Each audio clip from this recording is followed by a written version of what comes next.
Өнөөдрийн хичээл бол гадаадад аялах үедээ нутгийн иргэдээс хаашаа явах, юу идэх талаар санал асуух хэллэгүүд. Хамгийн түгээмэл асуулт бол Can you recommend a good restaurant near here? Энэ хавьд сайн ресторан санал болгож чадах уу гэсэн утгатай. Recommend гэдэг нь санал болгох гэсэн үг. Тухайн газрынхаа хамгийн алдартай хоолыг асуухтаа. What's the best local dish to try? гэж асууна. Эндхийн хамгийн шилдэг нутгийн хоол нь юу вэ гэж байгаа юм. Local dish гэдэг нь нутгийн хоол гэсэн утгатай. Аяллаар явж байхдаа хамгийн сонирхолтой газруудыг нь мэдмээр байвал Are there any must-see places around here? гэж асуугаарай. Must see гэдэг үг нь заавал үзэх ёстой гэсэн утгыг илэрхийлнэ. Around here гэвэл энэ хавьд гэсэн үг. Жуулчдаар дүүрсэн газраас илүү нутгийн хүмүүсийн ордог газрыг сонирхвол Where do the locals usually go?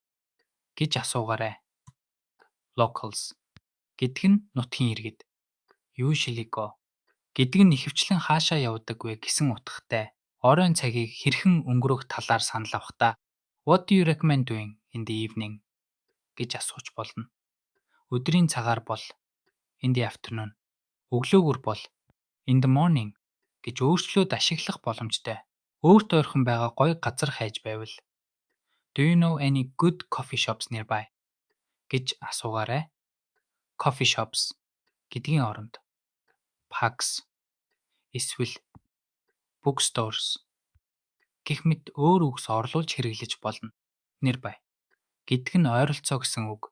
Хүнээс сайн зөвлөгөө, мэдээлэл авсныхаа дараа заавал талархлаа илэрхийлэх хэрэгтэй. Thanks for the great tip гэж хэлээрэй. Tip гэдэг нь энэ зөвлөгөө санал гэсэн утгаар орж байна. Өнөөдрийн сурсан үг хэлхүүдэд байнга давтаж аялдаа заавал хэрэглэж үзээрэй. Баяртай.